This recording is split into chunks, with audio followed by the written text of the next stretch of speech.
what is a CNC cage? In the simplest of terms, it's a small animal cage constructed of these types of grids. These are metal grids. This one happens to be plastic coated. Many of them are epoxy coated.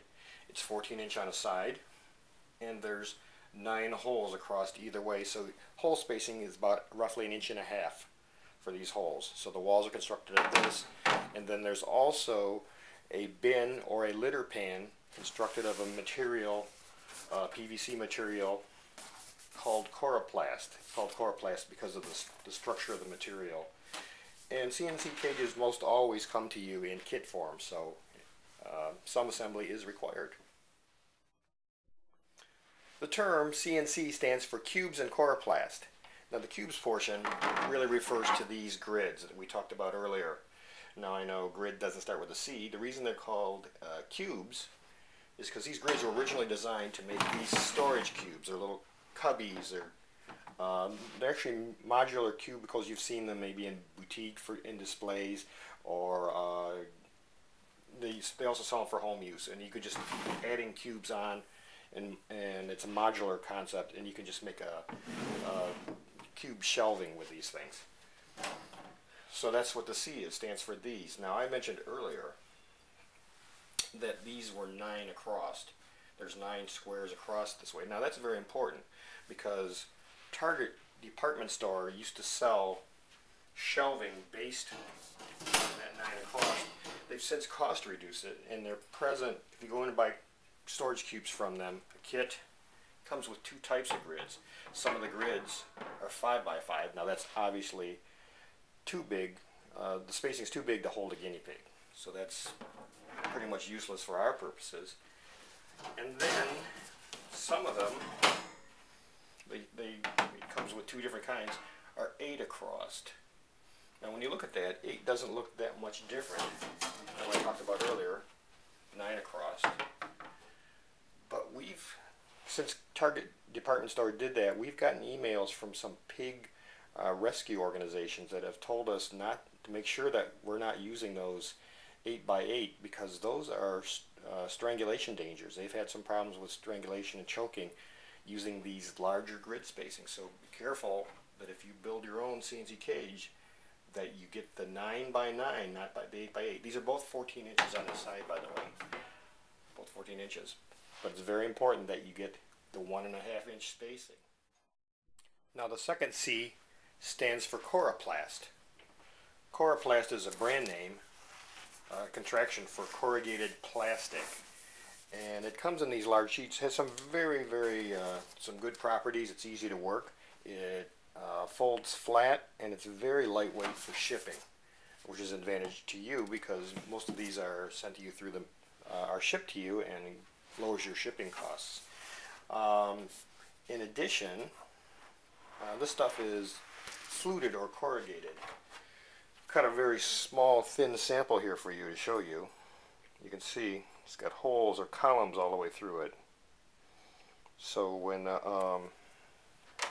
people receive these cages, sometimes the first reaction is, hey, this looks like a big piece of cardboard.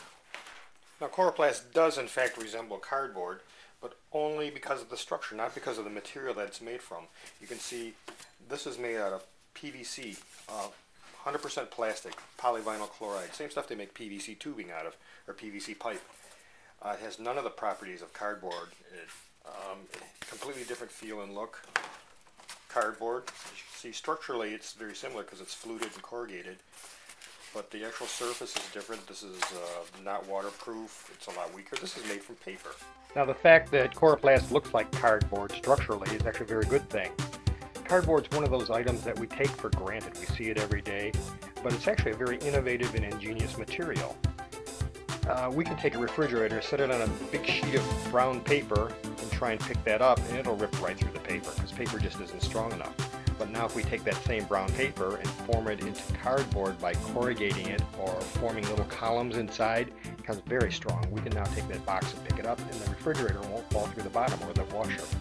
And so, just due to the structure of that material, which is very similar to Coroplast, we created a very strong material, a very strong structure from a material that's not that strong to begin with, paper. So if you take a sheet of paper, it's very easy to crumble. You just put it in your hands, smash it up into a ball, very easy. When you form it into cardboard and then form it into boxes, you can stack them 10, 20 feet high in the air and it won't crush. It's because those little columns inside the cardboard are supporting all that weight. So we've taken, again, a material that's very easy to crush, and just due to the structure, made it able to support a lot of weight. And we always take this for granted when we walk by a large stack of boxes, that it's just simply paper holding all of that up. Engineers and architects have known this for years. The early Romans used columns in a lot of their architecture. If you look at pictures of the Colosseum, you see there's just so many columns in there because they're very strong structurally and yet efficient. Aeronautical engineers use honeycomb, which is just a bunch of columns butted up against each other, as the core of airplane wings. Lightweight, it's mostly air, but very, very strong. Very efficient structure. And this is the same concept behind corrugated cardboard and Coroplast. That's what makes it a very strong material structurally. Although Coroplast resembles cardboard from a structural point of view, from a material properties point of view, it's far superior, at least in our application. If you take a look at here at some of the data from the manufacturer's material safety data sheet and some of their other product specifications, you'll notice that the stuff is pretty safe when it comes to the application we're using it for. It's non-poisonous, non-toxic. It doesn't, as a matter of fact, it's even approved for contact with food. Most oils, solvents, and water have no effect. What that means is it's insoluble. Why that's important to us is if our pig happens to be a chewy pig and happens to ingest some of this stuff, it's going to pass right through his digestive system. The solvents in the stomach are not going to affect it. It's insoluble in water, which means it's waterproof, and that's specifically what we're using for to contain some of the liquid within the litter bin.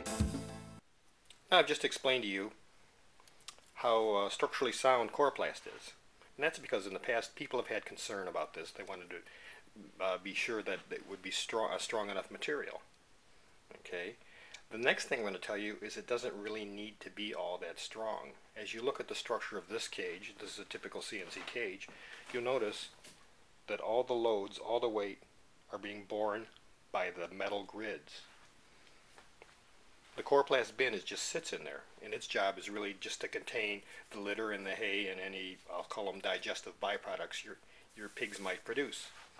So it doesn't really have to be that strong. It just needs to be durable. It needs to be chemically resistant, like we talked about before. And we've had Coroplast bins in our cages that have lasted for more than 5 years. And the only reason we got rid of them is because we upgraded to larger cages. So now that you know what a CNC or cubes and Coroplast cage is, let me show you a few examples so that you'll be able to recognize one. And one thing you'll notice is they tend to be quite large compared to the pet store cage. And that's why we say CNC cages tend to be a lot of cage for the money. In the beginning, CNC cages were very simple.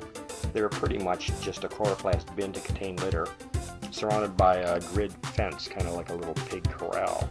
Today, this is still a very viable design. Most of the sellers still sell this. It's an economical, cost-effective choice. As these cages became more popular, people started to get a little bit more creative, added things like lids and bottoms, and made them a little bit more complex. Today you can get a variety of cages. Some of them are multi-story with ramps, they have wheels, different features. As people continued to get more innovative, different shapes and configurations began to evolve. Here's a futuristic cage that we have at BlueStoneCommerce. Notice that it has angular supports on the bottom to give it a futuristic look. In addition, in the middle there's a triangular shaped bridge for your pigs to walk across. So as you can see, there's a lot of different configurations, styles, and models that you can choose from. These are BlueStoneCommerce cages, all the ones that you showed you, but there's a lot of other sellers out there also. So you have your choice of a lot of different designs.